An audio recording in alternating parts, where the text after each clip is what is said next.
Buenas tardes a todos. Hacemos nuestra oración de este día siguiendo con la lectura del Evangelio de San Mateo. Estamos en el capítulo 8. Jesús subió a la barca y sus discípulos lo siguieron. De pronto se desató en el mar una tormenta tan grande que las olas cubrían la barca. Mientras tanto Jesús dormía. Acercándose a él, sus discípulos lo despertaron diciéndole: «Sálvanos, Señor, nos hundimos». Él les respondió: «¿Por qué tienen miedo, hombres de poca fe?». Y levantándose, increpó al viento y al mar, y sobrevino una gran calma. Los hombres se decían entonces, llenos de admiración: «¿Quién es este que hasta el viento y el mar le obedecen?». Palabra del Señor. Dice el Evangelio que los discípulos, una vez que Jesús sube a la barca, lo siguieron. Uno podría decir que es un detalle menor, pero tenemos que tener en cuenta que de eso se trata esta parte del Evangelio de Mateo, del seguimiento, del discipulado. Los discípulos van detrás de Jesús.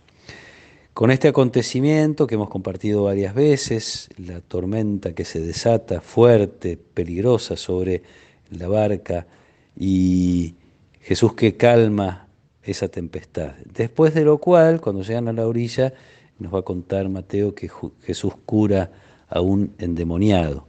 Está manifestando Jesús su poder sobre los males. Está manifestando que su presencia es precisamente para liberar a la creación, para liberar a la humanidad toda de los males que la aquejan. Esta tempestad calmada despierta una pregunta frecuente en los discípulos y frecuente también en otras personas en distintos relatos del Evangelio. ¿Quién es este? La pregunta acerca de quién es Jesús, que hasta el viento y el mar le obedecen.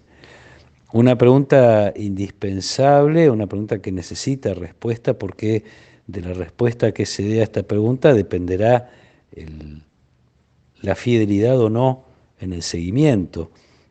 Solo por fe se puede decidir uno a seguir a Jesús. Es la fe la que permite no solo optar por el seguimiento, sino perseverar en el seguimiento cuando vienen las tormentas, especialmente. Los discípulos van a ser testigos personales de las persecuciones, de las dificultades que van a padecer a causa de el anuncio del Evangelio.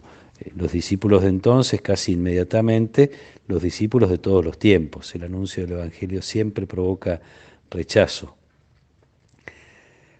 Tienen que responder a esta pregunta apoyados ya en una fe, aunque sea una fe incipiente, porque si no hubieran tenido un poquito de fe no lo hubieran despertado a Jesús con esta súplica: «Sálvanos, Señor, que nos hundimos».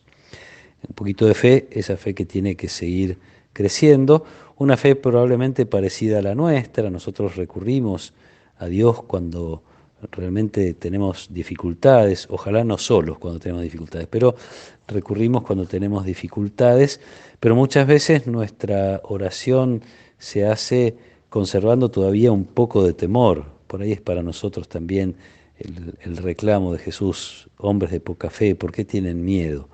Necesitamos crecer en la fe que nos permita descubrir a Jesús presente, aun cuando parezca dormido o a veces cuando parece indiferente.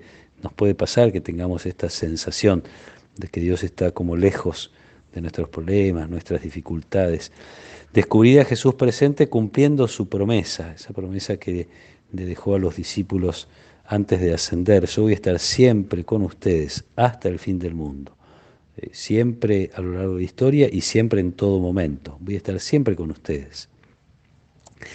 Para los discípulos que caminamos en medio de las injusticias, en medio de la corrupción, en medio del mal que tiene tanto poder en nuestra sociedad, y esto en todas partes, todos los discípulos experimentamos de distintas maneras el mal presente en el mundo, también es importante esta fe que, como digo, tenemos que crecer en ella no solo para superar el miedo, para vivir un poquito mejor, sino porque el miedo lo que hace es paralizarnos. Superado el miedo y puesta toda la confianza en Dios, también confiamos en nuestra capacidad de ponernos a trabajar, de no bajar los brazos. el miedo ante el mal a veces provoca esto de que uno siente que ya no hay nada que se pueda hacer. Entonces, pedir esta fe que nos permite comprometernos lo más posible en la transformación del mundo, aunque lo que hagamos sea pequeño, aunque nos parezca poco lo que hacemos, sin embargo es el camino que Jesús nos propone hacer, el camino que Él mismo hizo. No lo hemos visto a Jesús transformar en las autoridades políticas ni religiosas de su tiempo, sino ofrecer la presencia de Dios. Cuando hacemos entonces esta oración, seguramente clamamos, es como esta imagen de despertar a Jesús, elevar la voz, pedir con insistencia, es algo que está también muy presente en toda la revelación, especialmente yo diría en ese momento tan clave en la historia del pueblo de Israel, que se convirtió en clave para nosotros también, que es la Pascua, la liberación de la esclavitud, del mayor de los males, podríamos decir, que padece el pueblo de Israel, inicia cuando Dios responde al clamor. Y esto es lo que le dice a Moisés cuando lo convoca: escuché el clamor de mi pueblo. Qué importante es volver a confiar en la fuerza de nuestra oración. Probablemente sea lo más importante que podemos hacer estando en el mundo. Orar, ponernos delante de Dios y presentarle aquello que nos preocupa, presentarle no porque Dios no lo sepa, sino presentarle con nuestro clamor, con nuestra súplica, el mal que todavía tiene tanta fuerza en el mundo. Esta fe que nos permite no desesperar. Es cuando la queja o el reclamo se convierten en una oración, cuando buscamos despertar a Jesús desde la certeza de nuestra fe y de sus palabras. Prometió hacerse presente, prometió estar presente a lo largo de toda la historia hasta el fin del mundo.